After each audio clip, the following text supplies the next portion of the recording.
Hello, hello.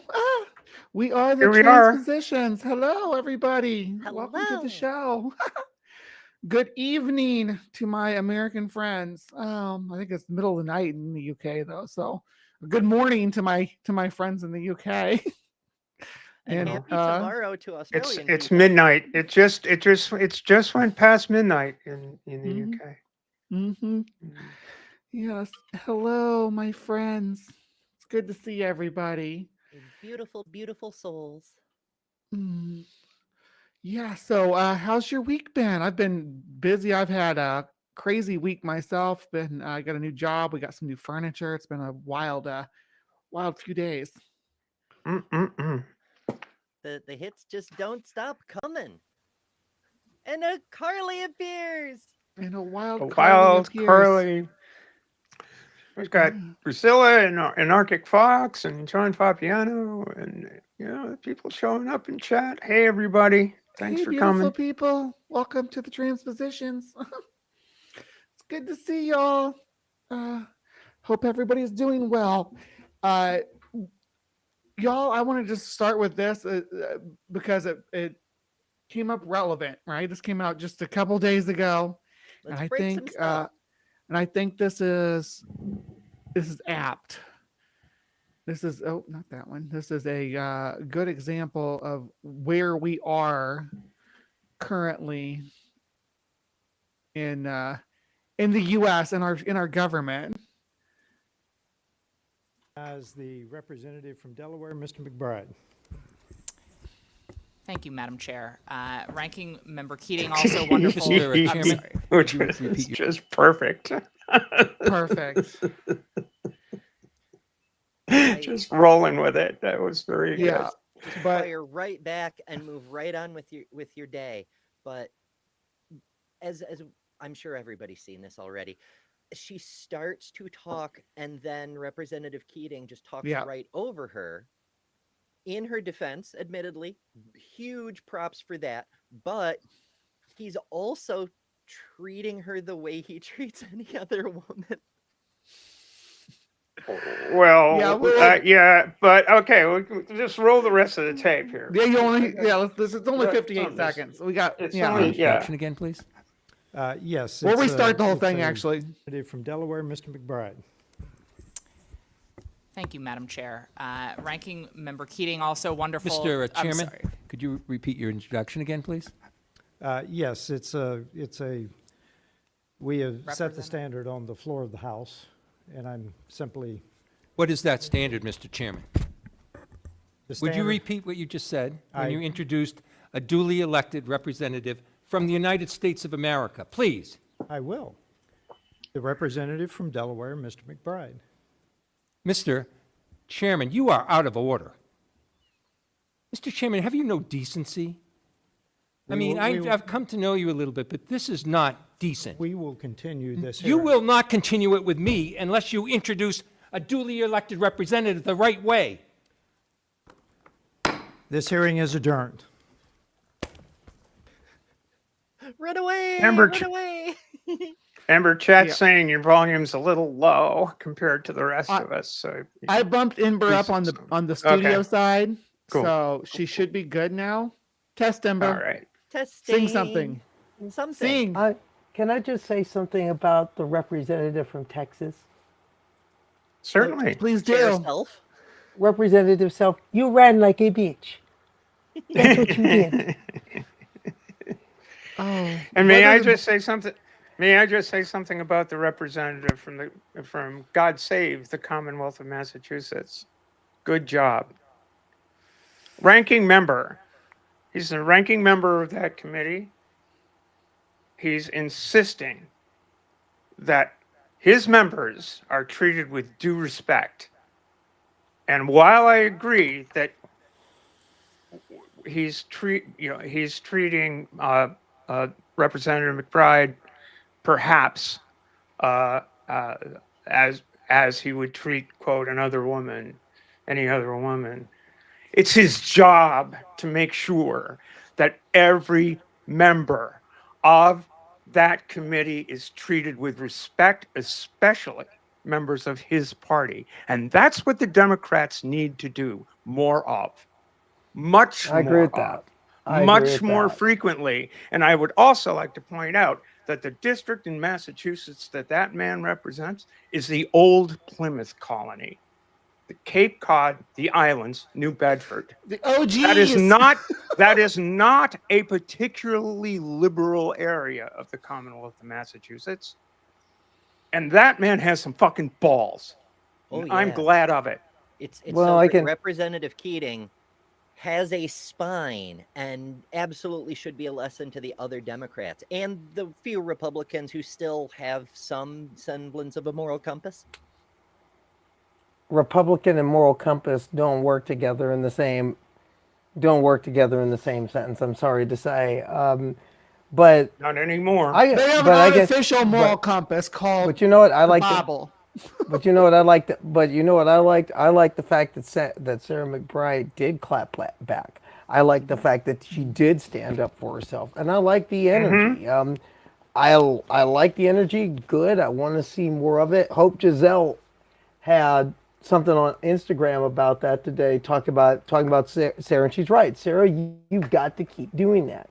And I know, and I understand the box that Representative McBride is in. I do. I understand the box and the constraints by which she's in.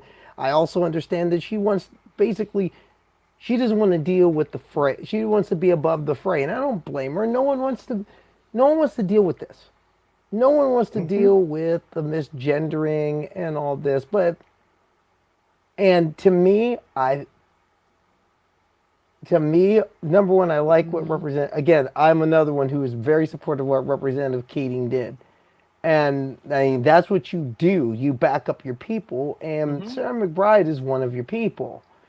But I'm gonna be honest with you. I think the one thing I think that we all need to do, I don't care what party you're in, when people are being disrespectful, you don't need to show them courtesy. I'll be That's honest right. with you. Like for example, me, you put me in a hearing, I'll say it right now, and I don't mind quoting this. If I'm in a state hearing, I'll be right now. I'll shame a Republican to shame the devil. I will not be kind to them because they want to dehumanize me. So why should I extend them any humanity? And you know what? I know I'm a practicing Christian and I know what my good book says, but I will say this right now. I will not turn the other cheek. And when I go meet my heavenly reward, me and the good, you know what?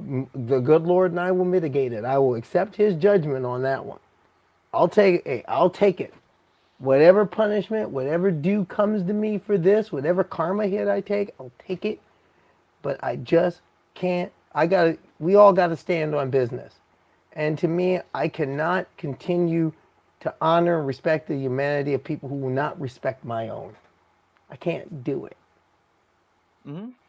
And that's Call me and what you want. she shouldn't have to put up with that kind of crap because that's why we have the laws we have. Like Title VII, for instance, which prohibits exactly this sort of behavior, harassment based on, race, gender, orientation, all of it.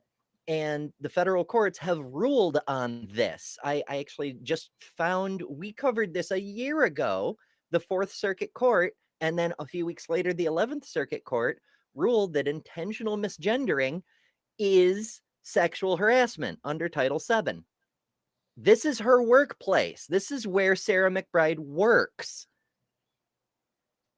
The Supreme Court declined to hear the case, so that's standing federal law. Well, yeah, it is, but there's lots of standing federal law that is being thrown into the middle of the road and run I have over by a noticed that, bunch yes. of Teslas. And it's not it's no And then they it's no exploded. good. The thing is that Stephanie, yes, swastikars, please. Swastikars. Yeah, so it's not whatever. misgender the car bombs. Whatever. The thing about government and the thing about society, civil society, the thing about a culture is if they rely on norms. all of it relies on norms. You know, the normal procedure. There's nothing that prevents anyone from. I don't know why you're getting a slight echo of me, but there's nothing that prevents anyone from breaking every law in the book, except a willingness to abide by those laws. And we have the majority party in the House and Senate, mostly on the Supreme Court, and definitely in the executive, that's willing to break every single political norm of the republic's entire history. But just like with dealing with somebody being disrespectful to you in person, that doesn't mean you have to sit there and take it. Like, yes, a lot of these laws, you have to sue. You have to take the initiative in order to seek justice. You have to file a claim in the court. You have to show up. A lot of people can't do that. And that's why so many people who are financially disadvantaged never get access to those legal protections. But in a position like Sarah McBride's, she could and she should. It would be hilarious to me if a representative of the House sued the federal government because of workplace harassment. And the other legislators have nothing to say about that. The executive has nothing to say about that. That's settled entirely in the discourse of the courts. Yeah, we'll see what happens with that. I hope that the main thing I hope is that that people see this. People see the way that we're being treated in the public square. Oh, they are. The downside is that they're seeing it as they're allowed to do the same now. Yeah. You appear to be muted, Stephanie.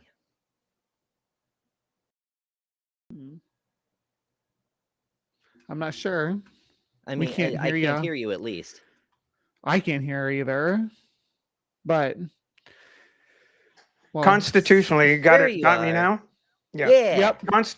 But according to constitutionally, the legislative branch makes up its own rules for its conduct. So that would be just a hell of a case to try to untangle. I mean, I hear you, but I don't think there'd be standing for the court to hear a complaint about the rules of the House. That's a problem. Well, there's a few different factors. For one thing, she is an employee, so house or no house, the law applies.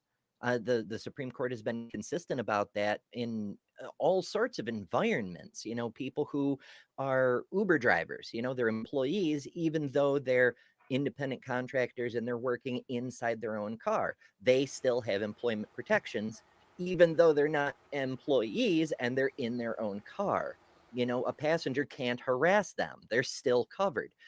Schools, children don't have to give up their constitutional rights for being somewhere they have to be by law, which it's not even a workplace. It's a government building, and they're still protected. Like every conceivable circumstance except the House of Representatives has already been ruled on. So it's a pretty strong case to say that employment protection rules would apply to anyone who receives a paycheck.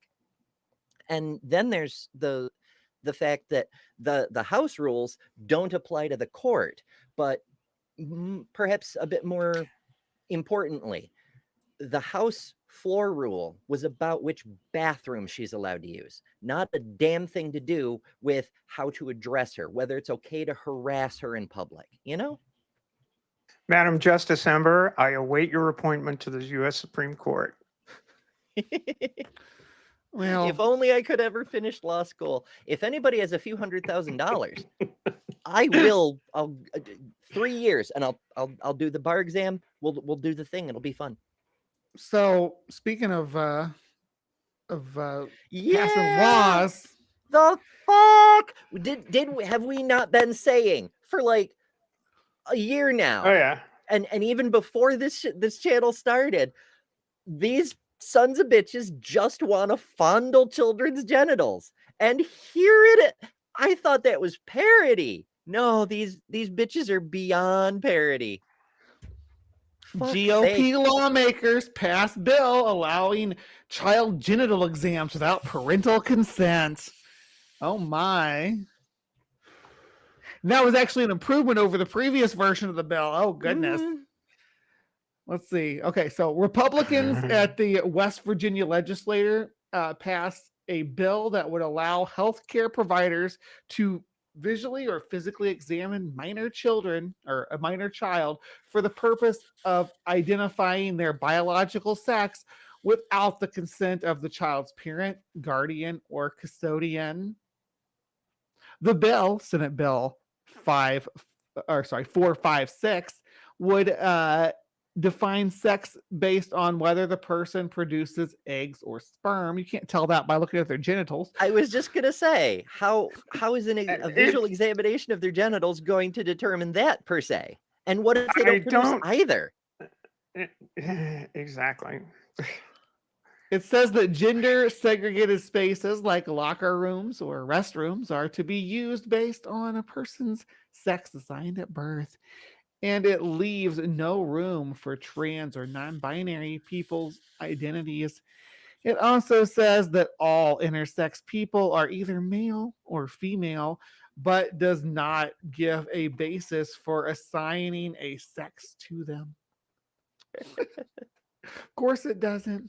The bill would have far-ranging effects, including on how transgender students are treated at school. The text states that all multi-occupancy facilities like restrooms and changing rooms have to be designated as either exclusively for one assigned male at birth or those assigned female at birth. Yesterday, the West Virginia House of Delegates approved an amendment on Del JB Acres to allow a child's treating healthcare provider to examine a child's genitals without the consent of their parents. The amendment states that the treating healthcare provider can perform such examinations without the parents' consent. The amendment does not mention adults, and therefore, presumably, they could be forced to undergo such examinations by anyone. Gross. What may I ask what publication is you're reading from? This is LGBTQnation.com. Okay. Well, That's who published this. I just want to point out that it's not just affecting trans kids; it's affecting all kids, and I think that's extremely important to point out. That it's just like bathroom bills. It doesn't just affect trans people; it affects all people. The people most affected by it are cis women, really, who don't look feminine enough to somebody else's eye when they see him going in the bathroom. As Sandy says, just stay out of the children's underpants. That's got to be a Fourth Amendment violation, and it sure as fuck is. Yeah, well, an unreasonable search, and especially seizure. Yeah. Oh my goodness! Don't grab them by the pussy. Like Jesus Christ. For real. But like, this is skipping multiple steps down the road of fascism, because like they're not even just proposing searches. They're proposing examinations with touching, but more importantly, they're proposing doing it without parental consent, knowledge, etc. Like, I could almost understand in this climate if they were to propose a bill saying that children need genital examinations if they want to say join a sports team, but the parent has to sign off or be present or something. But the fact, and that would be gross as fuck also, but the fact they're taking it even farther and saying we're going to do it without even letting the parents know. Wow. How is apparently this anything? It's predatory. Apparently, this was an improvement over previous versions, though. which state Democrats argued would have allowed teachers to perform the genital examinations. What could possibly go wrong with that? See, that's not good. No. You know, when you talk about people who violate kids and regularly get caught doing that, you got priests and then you got teachers. So Uh-huh. those aren't necessarily the people that you want to be passing that baton to. Akers' amendment was the Republicans' response to one proposed by I think it's Delaware Delegate. delegate. Okay, Delegate Kayla Young, which would have banned child and adult genital examinations altogether, which is the completely, for anybody not insane, is the only rational route to go. Should be the default. Yeah. Don't do that. You know? It's unconscionable that Republicans would support legislation that authorized intrusive visual inspections of minors without a parental approval, Young said. West Virginians should be alarmed and disgusted by this invasion of privacy. And they This- should. I mean, the Yeah. fact you had to utter the sentence with multiple clauses in it that individually should be like 5 alarm outrages. Yes, I know we're in Trump's second term and every fucking thing is unhinged, but the fact you had to say that sentence just now is beyond ridiculous. The state Senate passed Senate Bill 456. I keep wanting to transpose those numbers. 456 We're the And transpositions. It's what we do. Yeah. In a 32-1 vote last Monday. One person voted against inspecting children's genitals. One person. West Virginia, No. Mountain Mama. Take There care of are- your home because it's very bad. It's very, very bad.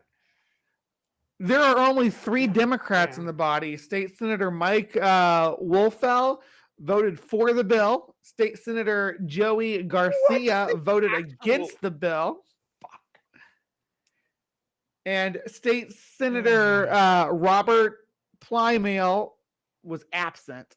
On Friday, the bill passed and the House delegate at 87-9 votes on that one, the delegate. So what's going on in West Virginia, y'all, that they're like, hey, yeah, I don't care if the soccer coach examines my kid's junk. I mean, what's the worst that could happen? These are the people that are afraid that someone in the next stall might have different genitals than you expect them to. Yeah, what's the purpose for these examinations? Is it just anytime anybody has a query? Is it every time you want to go to the restroom? Is it if you're enrolling in school? What is the trigger criteria that causes these examinations? Let's see. The bill was passed by both chambers again on Monday, March 7th. With the amendment, it will now go to Governor Patrick Morrisey for his signature. Yesterday, state Democrats, who control only 11 seats out of 100 in the House of Delegates, held a press conference to denounce the bill, as well as several others that they say will harm children, including a bill allowing teachers to use corporal punishment and another bill that rolls back vaccine requirements for schools. Thank you, RFK, for that, I guess.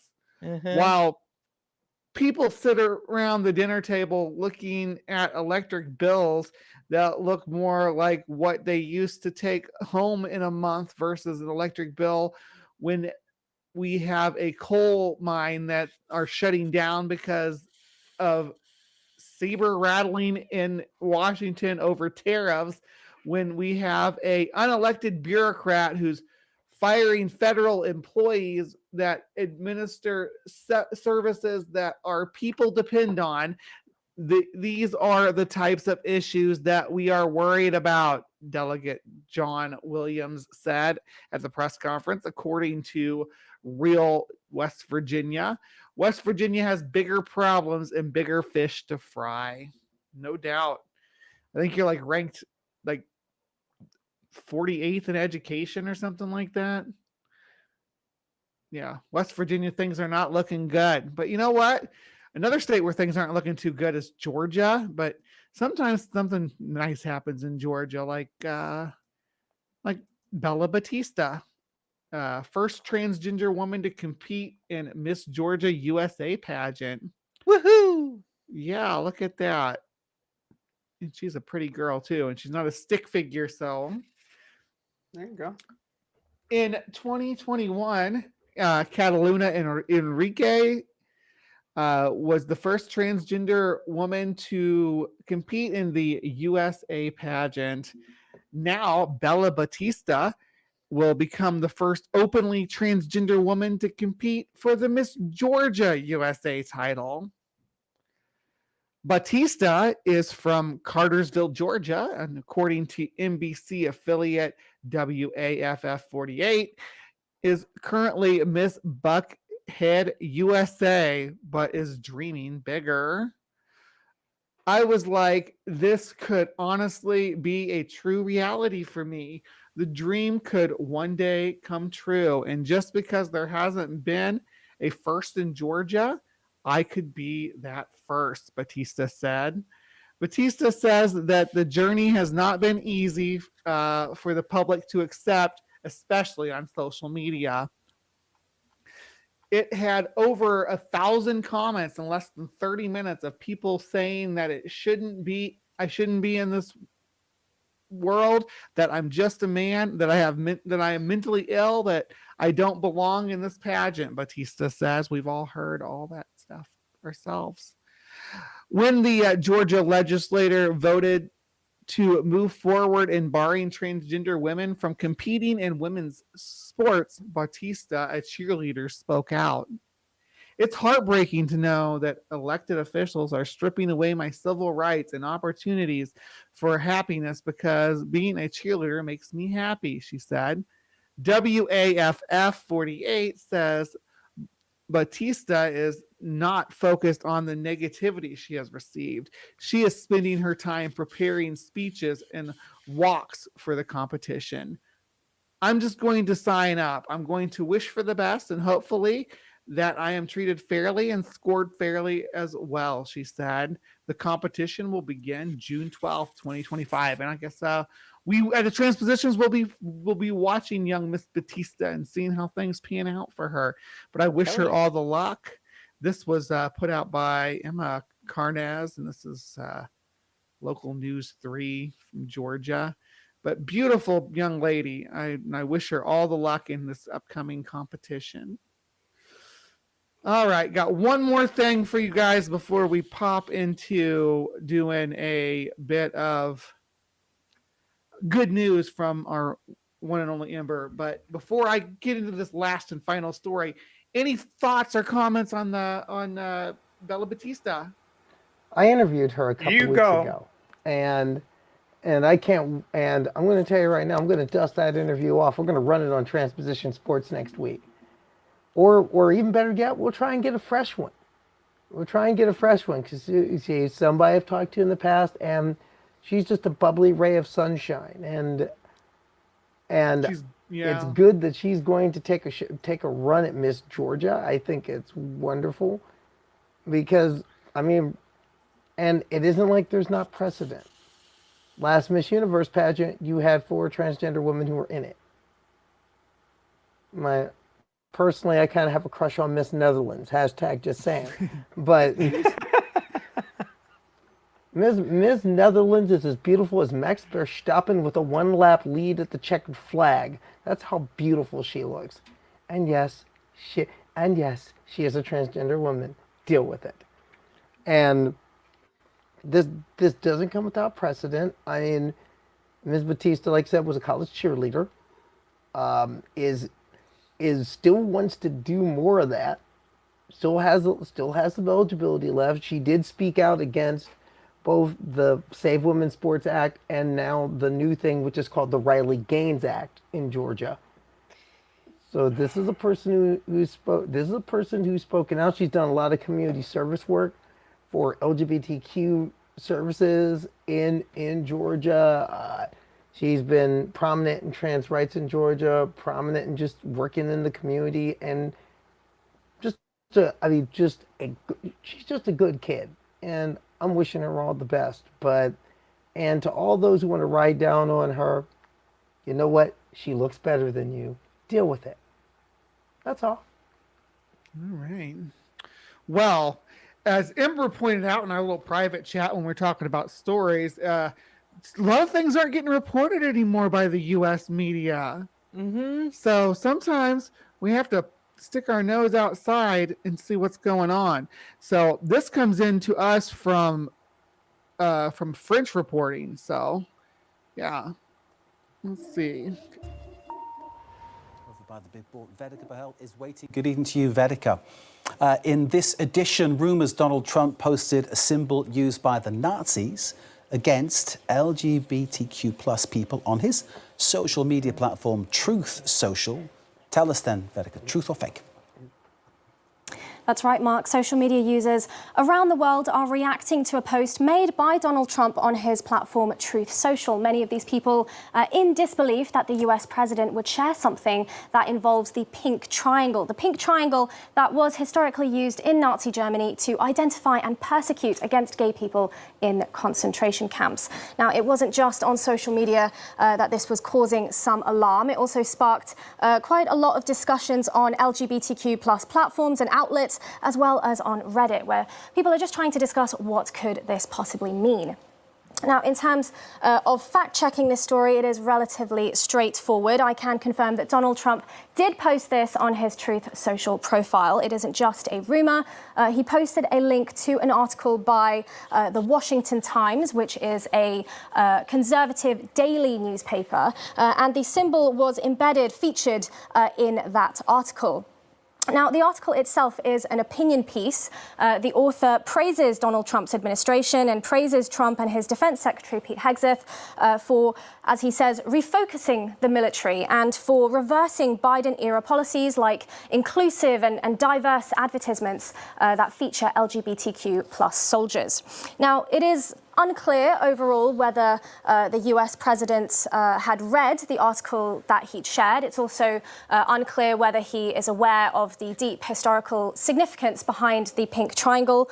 Can't read. It's also unclear what this repost of that article might mean or what the repercussions are as well. We do know that Trump has blocked trans soldiers from serving in the military. We know that he has signed an executive order that the United States only recognizes two sexes, which is male and female. And we know that he has scrapped diversity, equity and inclusion programs across the federal government. But in any case, what we can say is this, is that yes, the pink triangle was a symbol used by Nazi Germany to persecute and identify gay people in concentration camps. And yes, Donald Trump did share it. So, Mark, we can mark this as true. So, true. The pink triangle symbol, though, has since been reclaimed by the LGBTQ plus community. Tell us more on that. Give us some context. That's right. As I said, the pink triangle, the downwards-facing pink triangle, it was an insignia dating back to Nazi Germany. It was used on uniforms in concentration camps as an identifier to mark people, to single them out as being part of the LGBTQ plus community, particularly gay men and trans women. Now, this often resulted in harsher treatment for those wearing the symbol, harsher labour conditions, execution sometimes, medical experiments, even castration. And LGBTQ plus groups estimate that up to 15,000 gay men were sent to concentration camps and bore that symbol. Now, in recent years, the pink triangle has been reclaimed by the queer community. This began in the 1980s when the symbol was inverted as part of the Silence Equals Death project, and that was really about raising awareness during the AIDS crisis under Ronald Reagan's administration. Nowadays, the pink triangle is often used as part of queer activism, as we can see here from the pictures, also as just part of reclaiming the narrative, reclaiming that symbol for themselves, and as we can see there, Mark, as part of homages, as part of memorials to celebrate and remember those who have been persecuted because of their sexuality. Hello, Mark Barden here from Sandy Hook Promise. Hi, Mark. On December 14th, 2020. All right. Yeah. Hi, Mark. All right. We So that's love what this that's what I have for y'all there. Trump is the Trump administration is wild. I can't believe the things that are happening and the way that people are being treated, and it's 2025. It is freaking nuts. I do have some additional information. So because I'm a nosy Nancy, I wanted to see what the trigger conditions for that West Virginia bill were. And TLDR, the local CBS station did issue some clarification. Apparently, before that bill passed, let's see, shit, where did I put it? Where did I put it? State Senator Patrick Martin proposed 2 further amendments, one of which clarifies this article does not authorize certain examinations of minor children. That amendment was adopted before the whole bill passed. So those voting records that we saw, including the Democrats, they were voting on an amended version that specifically prohibited the examination of children's genitals.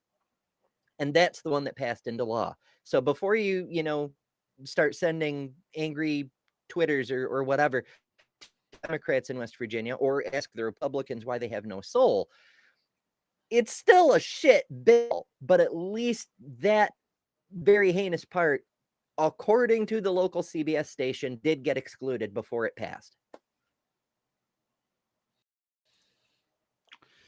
Yeah.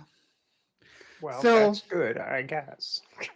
So later in the show, Steph, what do you got coming up later in the show? I know you mentioned you wanted to ream a Yeah. certain state government or governor. Well, a senator, and it sort of. I'm going to talk a little bit about Gavin Newsom and Adam Schiff, and they're being ambushed. Well, in Newsom's case, inviting Charlie Kirk onto his goddamn Voluntarily podcast. ambushed, yeah. Yeah, that's voluntarily ambushed. But in Fucking wild. in Schiff's, He's gonna have Steve Bannon on next. In Adam Schiff's case, just being stone ignorant and untrained. I want to cover what Adam Schiff did. His statement in an interview with I think on NBC. Let's just we'll cover that story and make a few comments about the way people are approaching these issues. So I've got more to say about that. All right, and then Carly, what do we got coming up for sports, my dear? In Transposition Sports tonight, Henriette McKenzie faces March Madness Canadian-style CCAA Championship Tournament opening yesterday, continuing today through the weekend in Fredericton, New Brunswick. We're going to give the latest on that and a special report,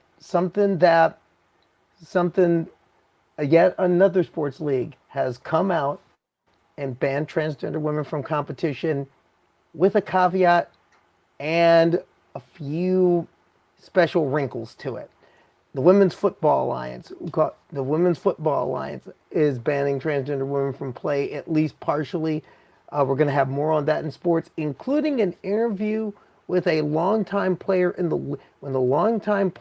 league.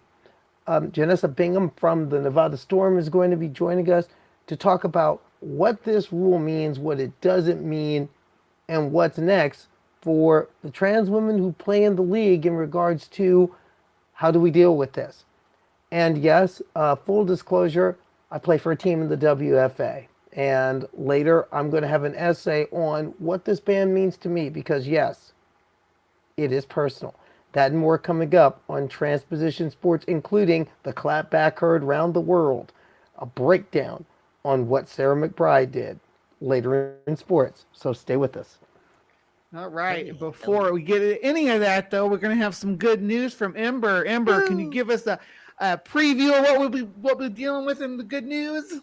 Oh, sure. We've got a bunch of fun stuff. There's a bunch of new science coming out of several countries in Europe, other law changes, stuff from Paris Fashion Week, an update on the Oxford Literary Festival, and a trans singer-songwriter who's been making waves.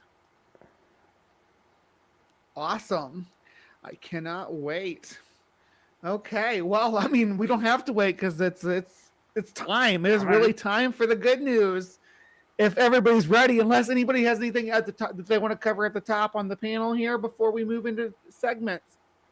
I'd say just hit it. Let's go. Just hit it. Let's do it. We're going to start some good news and we're going to get right into it. So thank you, ladies, so much for joining me tonight. I know, Ember, this is where you tap out of the show and dive out into the live chat to crowd surf over their eager hands. So look for Ember in the side chat.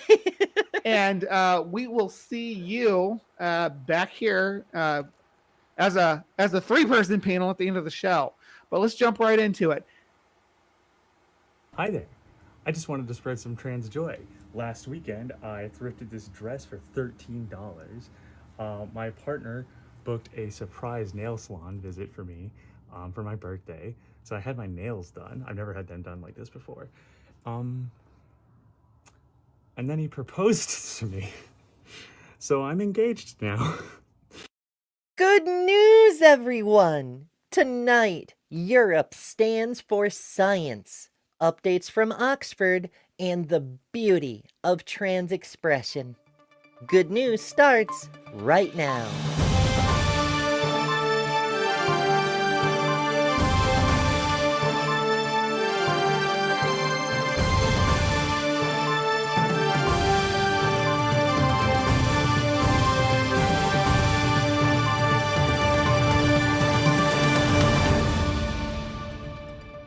Things seem pretty bleak. It's getting harder and harder to find stories to cover on this program. I want you to know that isn't because positive change isn't happening, it's because the stories of our wins are getting flooded out by the drama of an authoritarian regime using us as a distraction while they steal all the power they can. But I'm here to tell you, good things are still happening, even if they're hard to see. One of my jobs happens to be as a delivery driver, and one stop I frequently go to for that job is a cesspit of hate. I routinely get threatened and often deal with harassment whenever I go there. And while my boss has offered to take me off that route, I told her not to, because I will be damned if I let a bunch of bigots steer my life. I will not run from cowards. I will not validate them to carry on and do the same to others. To be clear, none of you have to put yourself in a position where you're confronted with violence and aggressive hate every day. Be safe. Take care of yourself.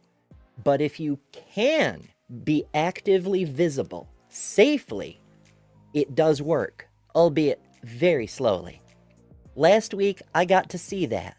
One of the regular dock workers, a guy who laughed with the others when they made comments about my boobs, a guy who stood by while his company's African-American HR rep told me I'd be beaten if I stepped 1 foot out of the docking area without a managerial escort, a guy who never said 2 words to me except, "You're late," on one occasion when a blizzard slowed me down on the highway. That man apologized to me for the way I'd been treated. He didn't go into detail or get cinematically emotional. He just said, "I'm sorry for the way the guys acted. It isn't right." Then he went about doing his job and made regular small talk about the weather like a normal effing human being. Suddenly, this one man, against the tide of his environment, saw me for a person. And once he did, he started behaving as if I wasn't a freak or outlaw or disease carrier, but a person. Someone who deserves an apology when wronged and should otherwise be treated just like anybody else. If you can be visible, eventually humanity wins. They can't pretend we aren't people when they see our humanity with their own eyes every day. It's a small win, I know, But if I've moved one of these guys all the way to acceptance just by existing, how much closer to changing are all the others? Now that this person is willing to treat me like a human in full view of his coworkers, how much more will that change their convictions?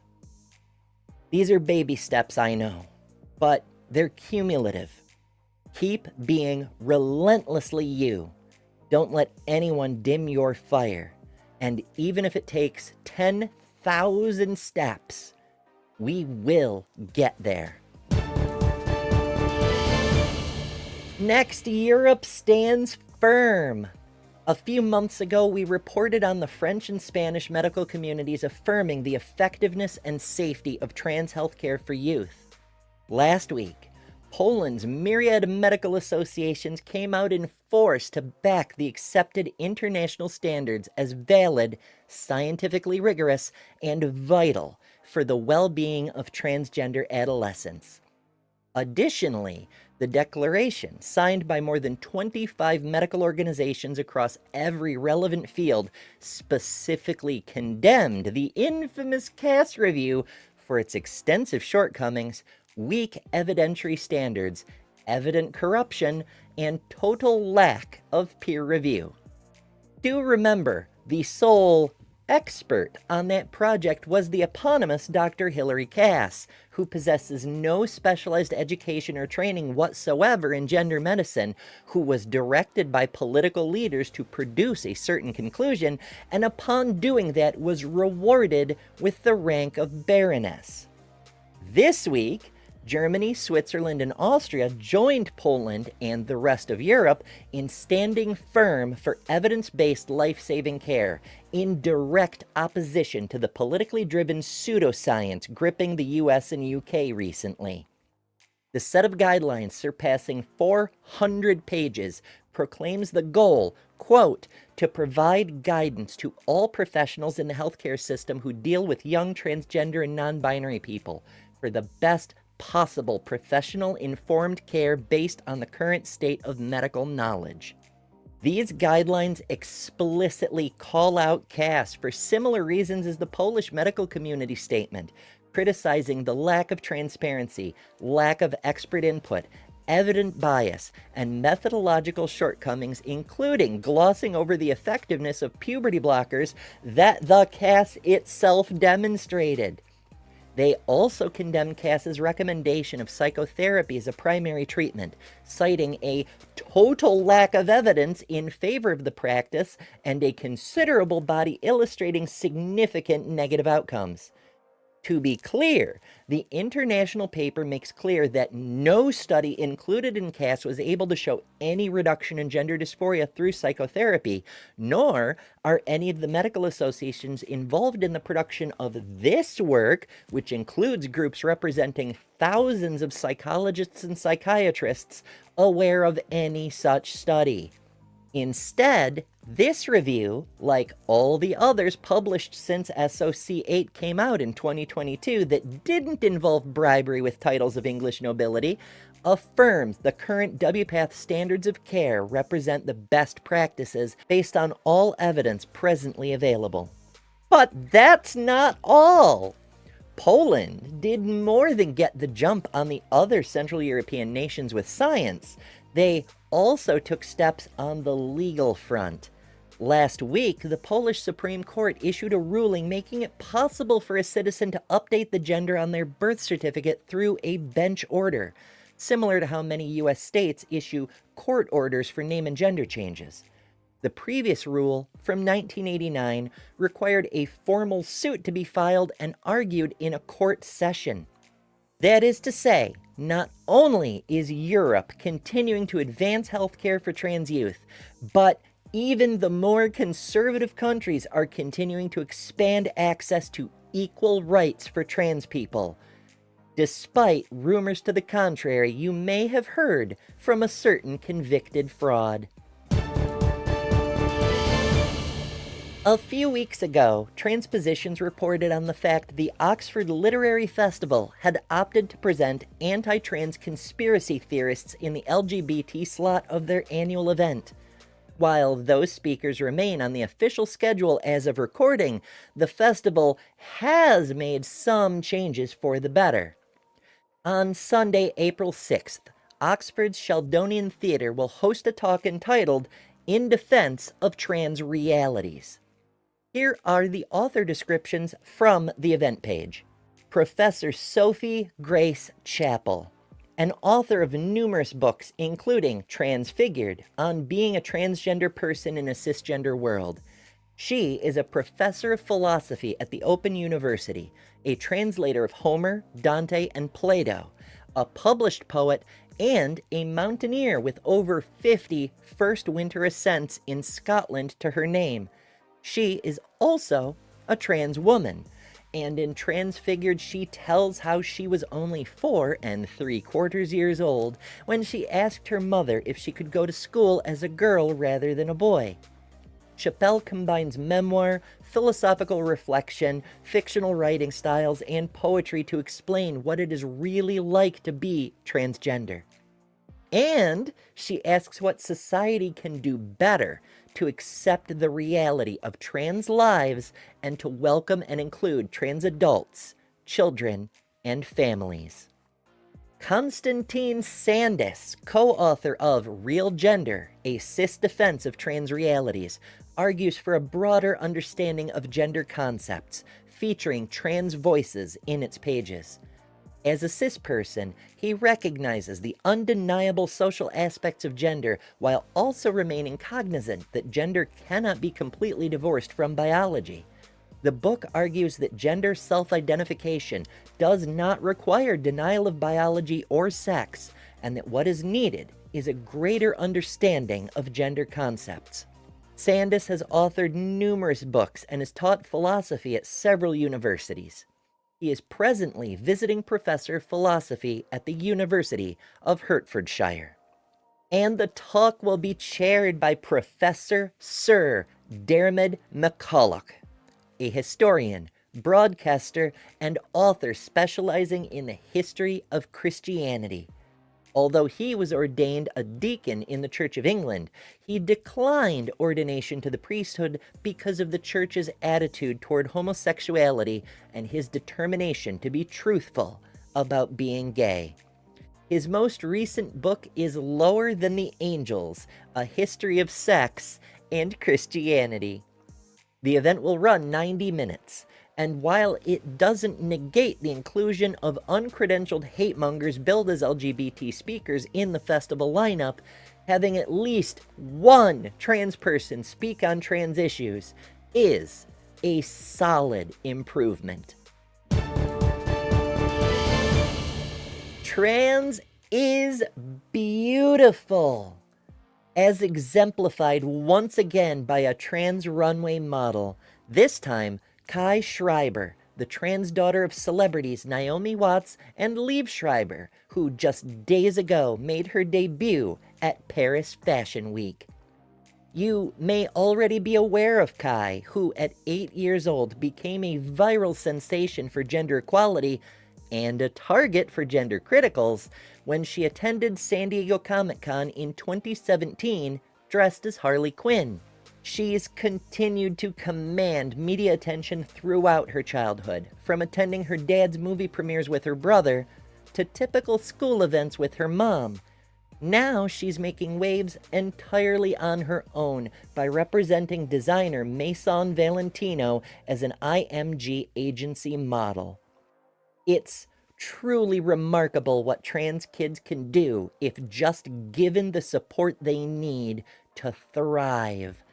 We look forward to seeing what Kai does in years to come as her own star continues to rise. Music can be a balm for the soul. Joy Ewancio, one of the directors at Colorado Center at Colfax and singer-songwriter of great repute, has released a new single, and I think you all might appreciate what she's got to say.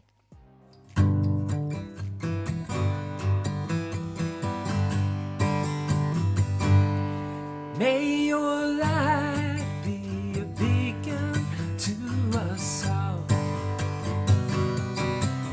as we set sail on this sorrowful sea to a home with the chosen family, to a home with the chosen family. May you find safe harbor with your friends who renew us at our journey's end, and rest on a warm beach of kindness. Rest on that warm beach of kindness.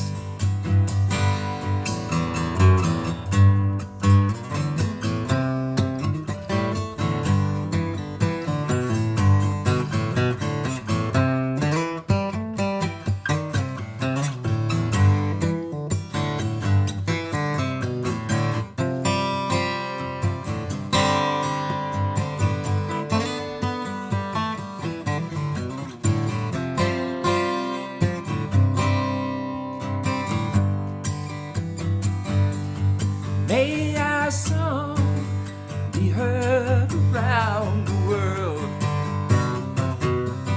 May our hearts listen and heed the call.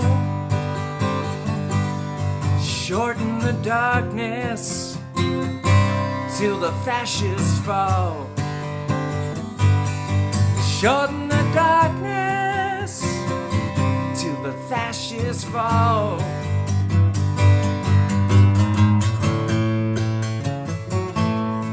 May we continue to lift each other up. It's our gift to give each other hope. Always room for one more in our lifeboat. Always room for one more in our lifeboat.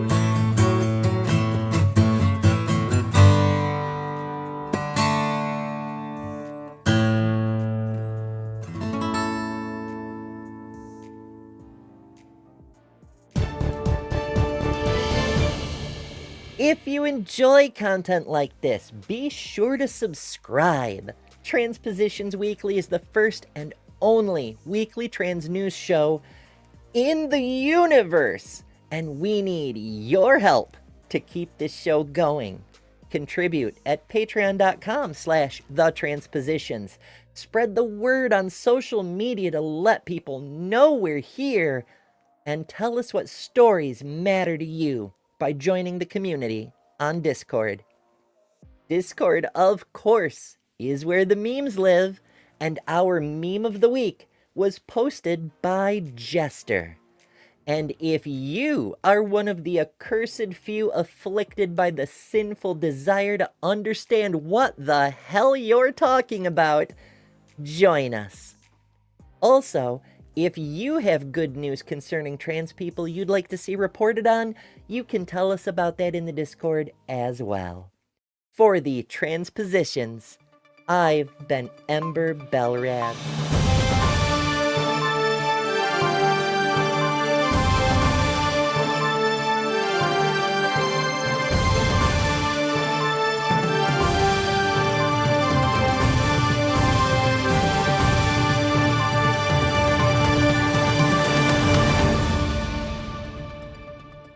Get ready with me while I tell you why I regret transitioning as a minor.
All done.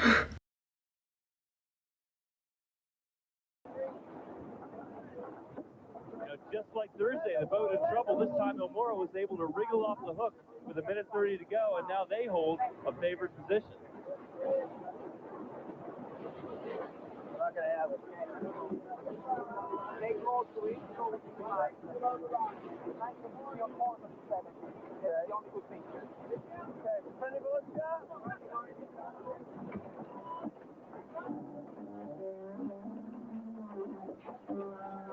Game here is to get up to full speed. Kayard makes his move first, and he'll be going faster when the gun goes off. Go down below the line.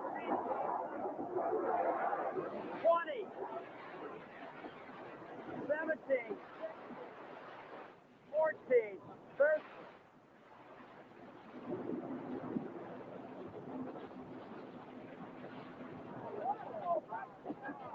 4, 3, 2, 1, gun. Another clean start and another good job by Dellenbaugh.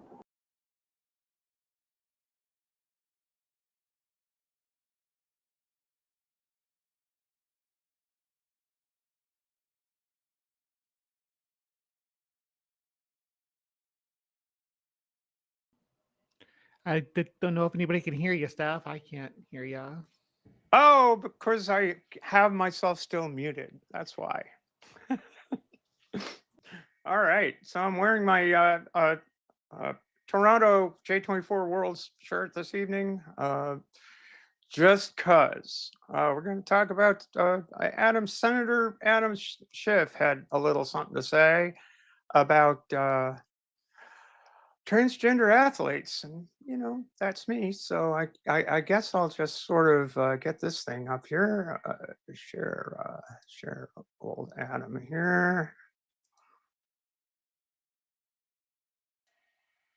And let's see, Adam Schiff on transgender athletes.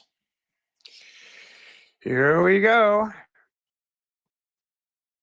So Schiff on transgender athletes confident that local communities can make decisions to ensure sports are safe and fair.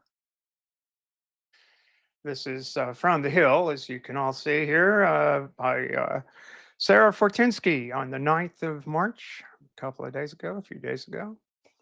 Adam Schiff, Democrat of California, said Sunday he's confident local communities can make their own decisions about whether to let trans athletes participate in women's sports. Why do they always say trans athletes when they're talking exclusively about women's sports? I don't know. You tell me. In a way that is safe and fair to young people. Look, I played in sports. Our kids played in sports. I want all young people to have the experience of playing in sports. Every young person, Schiff said to ABC News' Jonathan Karl on This Week. And I want those sports to be fair, he continued. I want those sports to be safe. And I have confidence that local schools and local communities can make those decisions without the federal government making them for them. Schiff's remarks come as California Governor Gavin Newsom has made waves for bringing conservative media pundit Charlie Kirk on his new podcast and saying he agrees that it is deeply unfair for trans women to compete in women's sports. While Schiff has said the issue should be left to local communities to decide, he also said Democrats would be making a big mistake to focus on it instead of the issues of the economy and affordability that matter more to constituents. We need to keep the focus on what matters most to the American people, and that is the economy, Schiff said. We need to be talking to people about how we're going to improve their quality of life. And we can make sure that if they're working hard, they're earning a good living to the degree that we get away from focusing on those things. I think it's a mistake.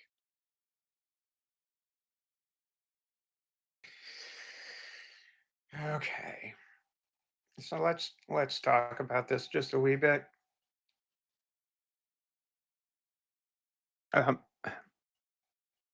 I'm sure you've all heard of The Merchant of Venice, a wonderful play by William Shakespeare. I'm trans. When you cut me, don't I bleed? When you cut me off your team, don't I suffer? Does it matter to you? Do I not have a place? Senator Schiff, Governor Newsom. Don't those decisions that are made affect my life?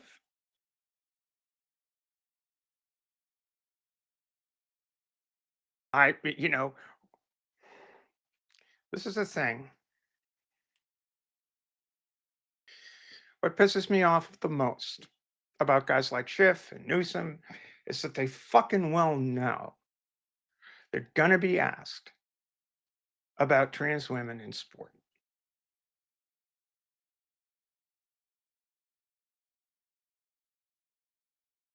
And they haven't taken even baby steps to understand the history or the science of the subject before popping off.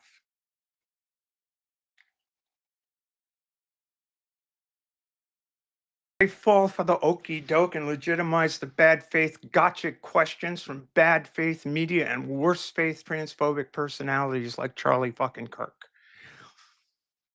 Latest in a long line of weak sauce from allies. We're getting screwed, and they're content to watch. Fact of the matter is, when you look at the science, the medicine, the history of inclusion, few trans women have excelled in sport. Some do. Just like some from every group of women, and trans women are women, even on the pitch, the track, the race course, or the field.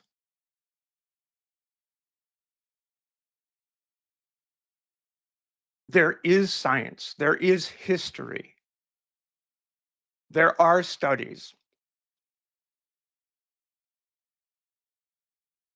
Many of them very recent. One of the most comprehensive, specifically about trans women participating at the elite level, was done by the Canadian Centre for Ethics in Sport, which is Canada's anti-doping agency, published in 2022, that surveys the literature 2011 to 2021 inclusive. Tons of studies. They reach the conclusion that there aren't significant advantages for trans women participating in sport.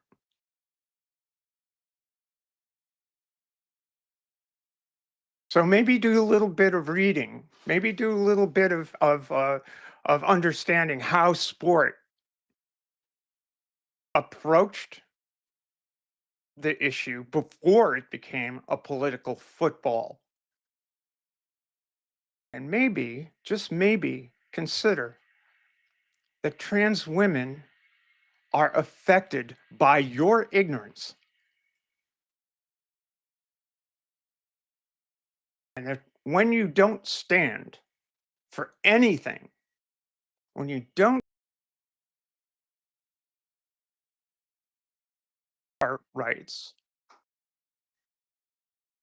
you're not helping, you're hurting. For the Transpositions, I'm Stephanie Helms.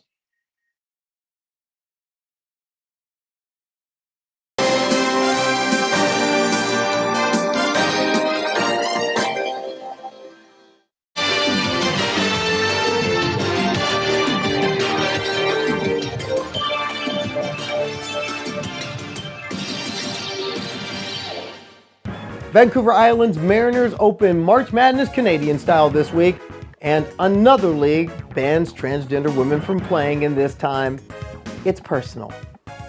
Hello again, everybody. This is Transposition Sports. I'm Carly Chardonnay-Webb. And at the top of the sports, after the early season nonsense, a forfeit on principle, and a Pacific Western Conference Championship, Vancouver Island women's basketball looked ahead to just getting on the court and playing the game and trying to win their second Canadian Collegiate Athletic Association title in 3 years. For Harriet McKenzie, an out trans woman who's lights out as a center forward, hitting the floor was her only objective, as the VIU Mariners took on a tough Mohawk College Mountaineers squad in their first round game, and early on it was rough and it got worse. Mohawk jumped out to a 6-0 lead, on the way to leading by as much as 12 through the first and second quarters. They led 35-27 at halftime, and in the second half, VIU runs were stymied in part by a determined defensive effort to stop Harriet McKenzie. She was held to 20 points on 5 of 16 shooting. The Mariners' long-range game was the coldest it's been all season, 4 for 22 from the three-point line, shooting 22% from the field as a team for the game. And on the other side, Mohawk had Agon Jacob, who was hot. She's the team's leading scorer, and she put up 26 as the Ontario College champions advanced 62-57, ending the Mariners' national championship hopes, but not hopes of a finish in the money. VIU can still earn a bronze medal via the consolation bracket, and their first consolation bracket game was earlier today. We will have highlights of that first step later in Transposition Sports. Another league has decided to throw in and ban transgender women from their sport, at least partially. The Women's Football Alliance has stated that they are making bylaws changes that would ban trans women who have not transitioned prior to age 12 or have never experienced a male puberty from play in 2025. The hedge to that rule, however, is that the league rules can be superseded by any state law that protects transgender people, meaning that being able to compete would depend on where the game is played. This action is a stark reversal from the policies the 57-team league has held for the last 15 years and would affect an estimated 15 to 20 trans women who are active participants in the league across the WFA's 3 divisions.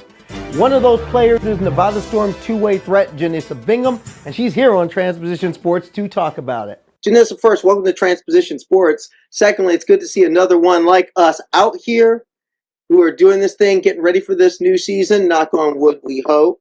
We never know the way these rules are going. But first, gut reaction to what you're seeing right now in regards to this action that the league has taken or is looking to take. Well, first, thanks definitely for having me on. I do appreciate that. Gut reaction, kind of like, I kind of saw this coming, if I'm going to be real. Like, once I heard about the meeting a couple months ago, I had started the petition kind of early because I had gotten kind of word that the league was going to start moving in a like more exclusionary direction. But that's kind of how they've been moving the last few years. I mean, they've been tightening testosterone level regulation and stuff like that consecutively for the last 3 years. I did hope that they would look at more like of the studies, I guess. Like I did have some hope that maybe because of how like queer this league is, that they would maybe act in better faith. But, I did kind of see them moving towards an exclusionary, method of operation, I guess. Now, I'm just wondering, what was the rule? Because last year was my first year ever playing in the WFA from a team that moved over to another league. What was the rule before? Where was the line? So before, several years ago, I think it was as far back as like 2018. It was 10 nanomals a liter of testosterone. Where do you think this is coming from? This league has had policy for 15 years. It had transgender women playing in it throughout its entire existence. Why now? So I think that it's we had a couple years where it was like culturally popular to like support trans people. Not by much. Like, let's be honest, it's mostly corporate shilling crap, like put a trans flag up kind of thing. But because there was that like moment of like semi tolerance, now you're seeing like a cultural shift of like, trans people are weird and gross and we don't understand them and maybe they should just go away. I mean, they're not just banning us from sports. And even the wording of the trans ban that the WFA instituted is diabolical, because they say if you started transition pre-puberty, you can still play. But what did Trump do? He blocked puberty blockers and hormones for everyone below 19. So the league knows that that's not a possibility, but they want to play both sides of this like moral equation where they stand with trans people, but also it's unsafe to have us, go through androgenic puberty and then, like play. It's stupid. There's also no scientific basis for what they're saying. But because there was this executive order, and that's what worried me, it's given people who already held these like bigotries, these like, or not, maybe not even bigotries, but like, I guess just like, Oh, call it what it is. It's bigotry. That's yeah, what this is really coming. ignorances though. It's all these nasty preconceptions. It's all of it. Yeah. But I think, because here's my point, is that I think that a lot of people, the common sensing of like the bigotry part of it, to a layman, like a normie, on face value, it makes like sense. I can see where that comes from. Again, like I've been in the military, so I've been around more conservative people most of my life. And, they think like, oh, fuck. When they think trans women, they think like big jack lifters. Like we joked about it, like the Ray Lewis types coming in there with beards and like, I'm gonna kill you, like they don't think, I'm not the biggest person on my team by any stretch of the imagination, nor am I the fastest, nor do I have like the best intangibles. I've played the game a long time. I played in high school. Most girls hadn't touched a football since like a couple years ago. I was a 3-year varsity player in high school. I started varsity since my sophomore year. I'm a good football player. My dad was a coach and played D1 football. I've been around this game a long time. And like people just assume that, we transition to come and pay a lot of money, not make a lot of money, but pay a lot of money to play football. That is true. People really and believe that's like, yeah, I transitioned to pay all this money and buy all this equipment. Okay. Yeah, to play on the worst fields, to not like get any fans, like you know what I mean? Like just like why would we do that? Like all these transphobes don't watch women's sports anyways. The only time they do is when they're hating on a trans person. But now it's become, Trump gave a basically like a hall pass to everyone that's had these preconceived notions already to kind of just come out and say it.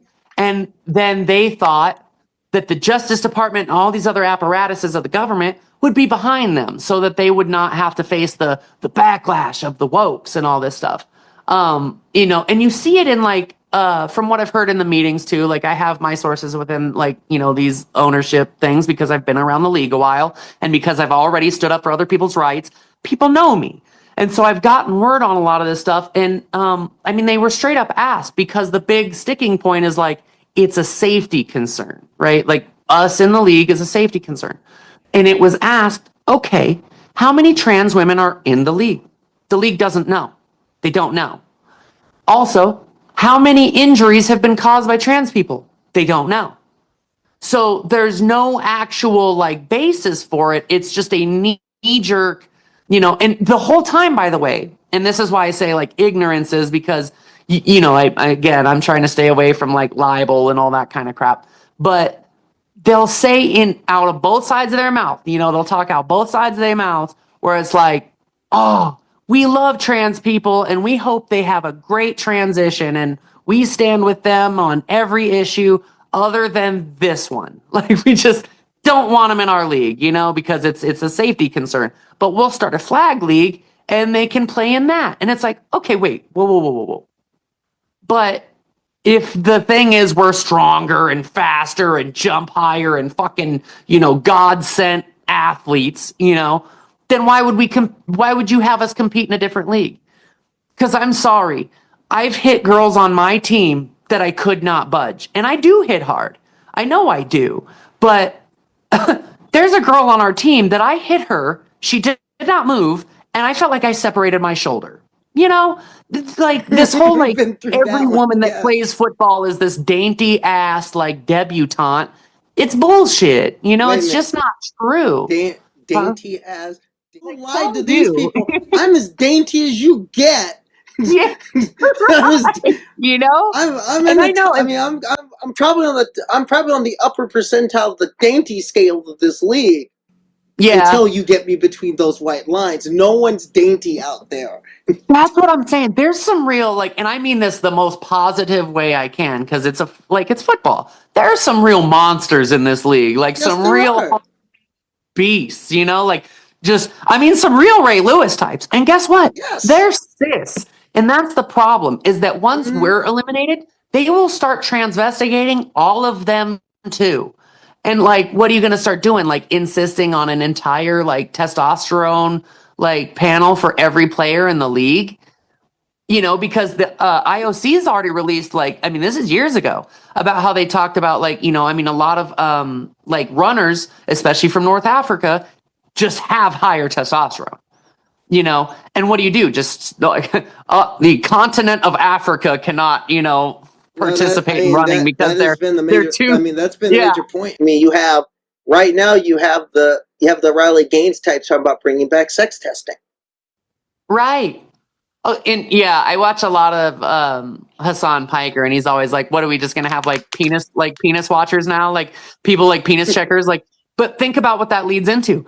Are you gonna have that in like girls' high school sports and shit? Like, you're submitting like the craziest like ideas to keep out like 15 people.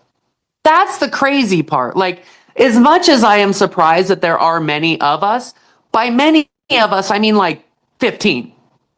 Yeah, You know, there's not a lot of us. There And may be even less than 20 is what I've been going with. But yeah, Mhm. Even the governor of Utah, when a Republican governor, when he was when they brought the trans ban up to him the first time, he didn't sign it, and he literally was quoted saying, "I looked at the data, and this was going to affect 2 girls, 2 trans girls. Why are we focusing on that?" And we're focusing on that because the country right now is going through a lot, and no one has actual no one has any solutions. So they have distractions. You know, it's immigrants, it's trans people, it's, you know, the war in Ukraine. It's all these other things instead of, hey, maybe our society is going through some stuff and it sucks. You know, sorry, something popped up on my phone. But I'll also touch on, I mean, the Trump, like when he signed that order, who did he talk about? He talked about Iman Khalif, a cis boxer that everyone has now known is cis. She might have higher testosterone or whatever, but she has a whole vagina, okay? She just does. That is irrefutable. She's from a Muslim country. It's not even legal to be trans where she is.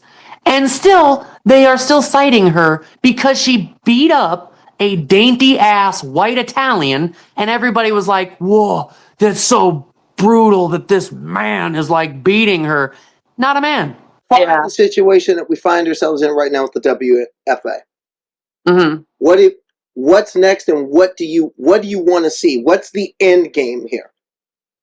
So I try to be an optimist, right? Like I think that a lot of this might be like I want to give the league the benefit of the doubt at times where I'm like, there is a lot of fear right now, especially with Trump holding the reins. And I want them to really actually look at like the IOC, study that confirms earlier studies that actually trans women are at disadvantages, not advantages. And try to like actually, you know, I mean, this is a league that has 70% like queer women, whether trans, lesbian, whatever. And they're proud of that, right? Like when they're doing their like advertising stuff, but we don't have any representation on the WFA board. Why not? Like we need that. We need a voice. We also need, if you're gonna like cite like what's dangerous and stuff and like safety concerns, I'd like to see this league actually put money into giving us some fields that aren't dirt, that aren't, gopher holes everywhere, or this league trying to get us equipment that isn't youth sports equipment. I would like to see this league try to stop buying into the division and take this chance and this time to come together and support all women and women's sports, because like I've said before, this doesn't stop at trans people. Other women will come under attack for this, and so I want to see the league reverse course. But if they don't, I'm going to keep pursuing, I guess, forcing their hand. I'm going to speak out about it. If I have to take legal action to keep this going, I will. I don't want to let this just go quietly and them get their way. That's kind of unfortunately what happens too often in a lot of movements. And I've seen this play out several times, and I can't, especially after all the time, money, and effort I've put into this. I mean, if I added up all the hotels, plane tickets, eating out and stuff I've had to do because I'm traveling up to Reno to play out here, new equipment, I'm almost 10 grand in the hole this year. And luckily I have partners that are very supportive of me doing this, and I have a retirement from the VA, so that's great. I am very blessed to have my family as well. Like, I have, a lot of blessings basically to be able to be out in front of this. And so I'm using that privilege to do that. I will not capitulate. I will not back down. I want to believe that the league has, best intention, but if they keep showing their ass and they keep just literally playing into the worst, most bad faith narratives, I'm going to keep bucking that. And I don't care if people don't like it, because I'm tired of this, like, we have to be beyond reproach, but people can talk about us and to us like we're subhuman. That's not fair. And it's regressive, and it affects all of us. When we come back to Transposition Sports, VIU was back in action on a quest for the bronze. We had a clapback in Washington heard around the world, and the personal side of an anti-trans ban. That and more to come. This is Transposition Sports. So maybe I'll start a little bit softer.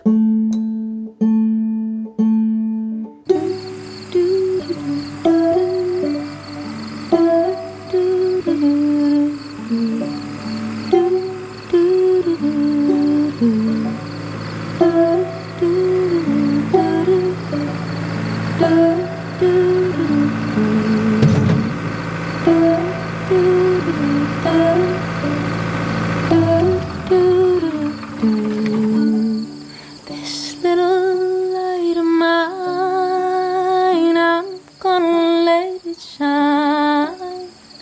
This little light of mine.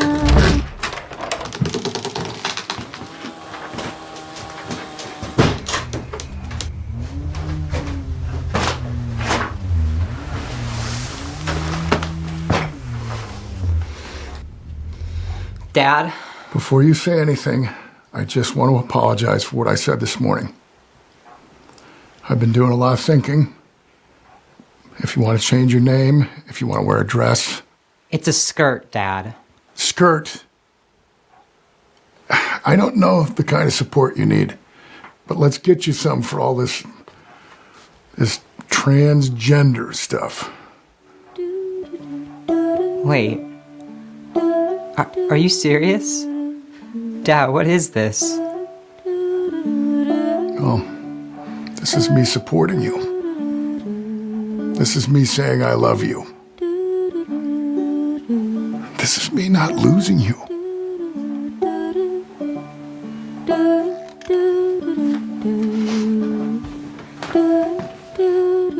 Love you, Dad. Love you.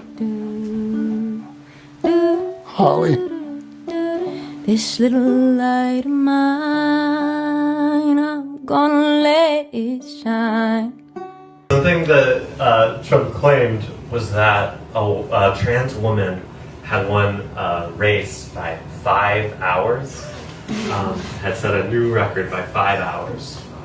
couple of things about that. First of all, it was an 800-mile race through Arizona. Backpacking, cycling, that kind of thing. Second of all, it was a co-ed race.